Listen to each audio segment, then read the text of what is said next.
Johnny Cash. Johnny Cash often claimed that he was part Cherokee, but when his daughter appeared on Finding Your Roots, the bizarre truth about his heritage came to light. Born J.R. Cash in 1932 in Kingsland, Arkansas, he was right in the middle of his 6 siblings, and his name was a compromise between his mother's wish for John and his father's wish for Ray. The family was poor, and in 1935 they took then-President Franklin D. Roosevelt up and moved to Dice and started farming. The entire family worked in cotton fields and sang their hearts out while doing it. One day, Johnny's brother Jack had an accident with a table saw and almost got cut in half. He died a week later.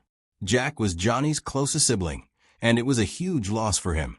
To deal with the loss, he turned to music. His first forays into music involved gospel tunes. His mother and a friend taught him the guitar, and he was writing songs by the time he was 12. In the 1950s, when the U.S. entered the conflict in Korea, Cash quickly signed up and ended up in the Air Force in West Germany. Before he left the States, he'd met Vivian Liberto at a roller skating rink. Years later, on his return to America, the two tied the knot. Cash now had the beginnings of a family, but had no idea what to do with his life. He and his new bride moved to Memphis, Tennessee, and he got a job selling appliances. On the side, he started playing with a few local musicians, and then nervously presented himself to Sun Records. Cash's audition was a collection of gospel tunes, and the founder of Sun Records, Sam Phillips, wanted something a little less holy. He reportedly told Cash to come back when he'd done some sinning. Johnny Cash returned and re-auditioned with songs in a rockabilly style, and by 1955, he had made 2 recordings with Sun Records. Hey Porter and Cry Cry Cry were successes. Hanging around at Sun Records was about to pay off big time. In 1956, he was in a Sun Records recording studio with fellow musicians Carl Perkins and Jerry Lee Lewis. To everyone's surprise, in walked Elvis Presley. The 4 future greats sang together, and Phillips left the tape recording. Years later, this recording would find its way to the public as the Million Dollar Quartet. But Cash was no million-dollar star. He still hadn't had a major hit song. In 1956, he wrote I Walk the Line. It became a huge hit and entered both the country and pop charts. Walk the Line is a song about being a good, faithful husband, but in the end, Cash didn't remain faithful, and had started an affair with another singer, June Carter. The pair had a mutual friend, Elvis. Carter said that while touring with him, Presley would make her listen to Cash's music on jukeboxes while stopping in cafes. Cash already knew Carter's voice because she was a popular performer. In 1956, they finally met backstage at the Grand Ole Opry. Upon meeting, Carter felt like she knew Cash already. They were drawn to each other, but because they both already had spouses, they quickly put their feelings on hold. Strangely, when Carter did get a divorce from her husband, she still didn't run to Johnny Cash. She ended up married to someone else. It's not clear if he saw Carter's second marriage as a rejection, but there was one thing that was clear. Cash had more than one woman on the go. According to rumors, throughout his tour, he consistently cheated on his wife. It came out years later that while he was married to Liberto and flirting with June Carter, he also had the nerve to carry on an affair with Carter's sister, Anita. It seemed he thought he could get away with anything. By 58, Cash and his wife had moved to Southern California and had a daughter, Roseanne. As he got more famous, Cash turned to the bottle. But that wasn't all. He was soon living in Nashville with Waylon Jennings, and the two would take amphetamines to help stay awake while on tour. But the drugs also made Johnny appear nervous and caused his behavior to be unpredictable. Around this time, Cash came out with Ring of Fire, a song that would go on to define his career. But there was a mystery about the origin of the song. One story goes that the song's author is June Carter, who Cash was still flirting with, or maybe more. His wife Liberto says that one day Cash told her that he had written Ring of Fire while fishing with Merrill Kilgore. He went on to say that he planned to let Carter share the credit with Kilgore because she needed the money. It seemed that Cash had been mentioning June Carter a little too much, and Liberto was starting to get angry. When asked what her inspiration for Ring of Fire was, Carter often said she'd seen the words in a book of poetry from the Elizabethan era. Liberto scoffed at this. She claimed that the song Cash wrote was not from poetry. It was about a very intimate part of a woman's body. The meaning of Ring of Fire was getting more and more confusing, and then years later, the co-writer sent it spiraling off in the weirdest direction possible. Down the road, Kilgore saw how big a hit he had written and wanted to make as much from it as possible. His idea was to allow a hemorrhoid cream company to use the song in an ad. This brought a new and distasteful meaning to the title of the song. Luckily, Carter's heirs also thought this was a bad idea and gave it a big thumbs down. And speaking about fire, Cash was about to get so close he'd almost get burned. In June 1965, Cash went camping with his nephew Damon. Somehow the camper they were staying in caught fire, and the flames quickly spread. The result of this was a huge forest fire, and Los Padres National Forest lost several hundred acres.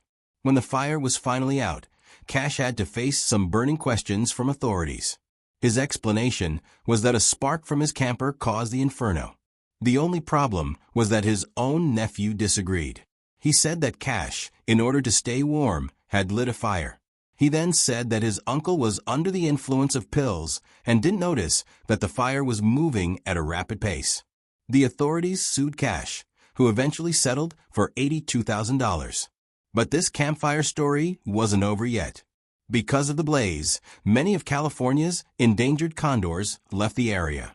In response to the complaint, an angry Cash said that he didn't care about those buzzards.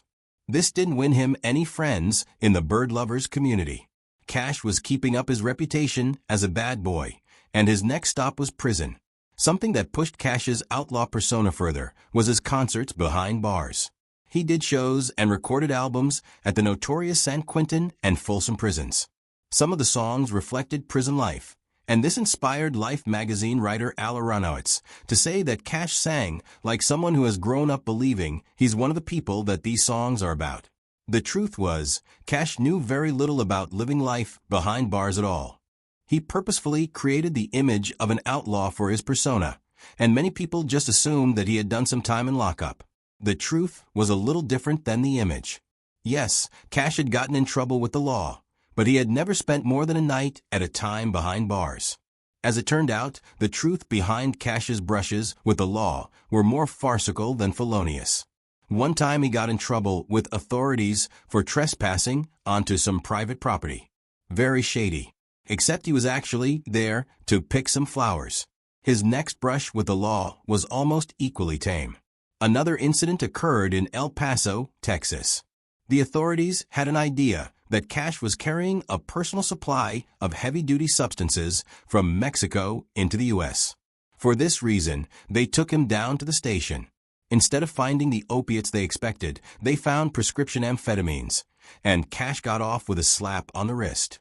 But this altercation had another, more dangerous ramification. Because of his run-in with the law, pictures of Cash and his wife appeared in newspapers. Liberto had dark skin, as she was part Sicilian and had African-American ancestry. When white supremacists saw that Cash was in a mixed-race marriage, they sent them hate letters and threatened their lives. Cash seemed to be courting danger at every turn, even when driving a vehicle. Yet another sleepover behind bars came after a 1967 car accident. Authorities found prescription pills in Cash's vehicle, and after rejecting his offers of money, took him down to the station. Instead of throwing the book at him, the sheriff gave him a stern talking to. Cash said this made him want to change his ways forever. What he needed was a final push to sobriety, and this would come from a surprising place. Cash and his wife had separated, and just like Liberto had suspected, he started pursuing June Carter. The thing was, she wouldn't date Cash as long as he was using pills. To remedy the situation, Carter and most of her family moved into Cash's estate. They were going to force him to face his addiction problem. Johnny Cash emerged from his home a changed man, and he was now ready to reap his reward. While on stage in London, Ontario, Cash proposed to Carter, and she accepted. They didn't wait long to tie the knot. The event took place a week later in Kentucky. But not everything was as it seemed. As it turned out, Cash had not totally given up on taking pills. This went on until 1970, 2 years into his marriage with Carter. It was the birth of his son, John Carter Cash, that helped him kick the habit once again. But there was something shocking about Cash at this time. Remember that he had had a brief affair with Carter's sister, Anita. As it turned out, while June was pregnant with their son, he went knocking at Anita's door again, and the two continued their affair. But it gets worse. Cash's sobriety didn't last long, and he fell off the wagon once again. By 1977, Cash was back to taking amphetamines, and soon found himself in the throes of addiction. This prompted him to enter the Betty Ford Clinic. It was a tough go, but he freed himself from his dependence. That is, until 1989, when he returned to pill popping. Despite his ongoing problems with narcotics, America got ready to welcome Cash into their living rooms. In 1969, ABC television came to Cash with an idea. They wanted him to host a variety show. While they promised him artistic freedom, he had to agree to something he didn't much care for. ABC wanted some big Hollywood names on the show, and these were people that Cash likely didn't see eye to eye with. He said yes to Bob Hope and Peggy Lee, but when it came to censorship, Cash was ready to come out fighting. When singer-songwriter Chris Christopherson was a guest on the Johnny Cash Show, there was one word in his song that made the network extremely nervous. In Sunday Morning Coming Down, Christopherson uses the word stoned. The network wanted the word replaced, and Cash valiantly refused. Cash's daughter, Roseanne, had some lingering resentment about all the time her father had spent on the road, and not with her. Luckily, Roseanne had a chance to repair her relationship with her father, as he didn't have long to live. On September 12, 2003, he died due to complications from diabetes 4 months after his wife. Johnny Cash was no more, but this didn't stop some mysteries from surfacing. Back in the late 1950s, Cash had involved himself with speaking up for Native Americans. At the time, country music lovers were more interested in the life of cowboys and didn't get on board with Cash's new direction. The reason he felt passionate about the topic was because he had always believed that he had Cherokee ancestry. Many years later, Cash's daughter went on the TV show Finding Your Roots to discover the truth about her background. To her surprise, she had no Native American markers. This meant that Johnny Cash didn't either. What Roseanne did find was African roots in her very distant past. If we can't remember Cash as a proud Native American, there's a town in Mississippi that has another way to remember him. Remember when Cash spent the night behind bars because officers took him in for picking flowers? Well, years later, in 2007, the town where this happened wanted to commemorate Cash's misdemeanor. In November that year, Starkville, Mississippi held the Johnny Cash Flower Picking Festival to honor him and pardon him for his misdeed. If you enjoyed this video, please give it a like and subscribe for more videos.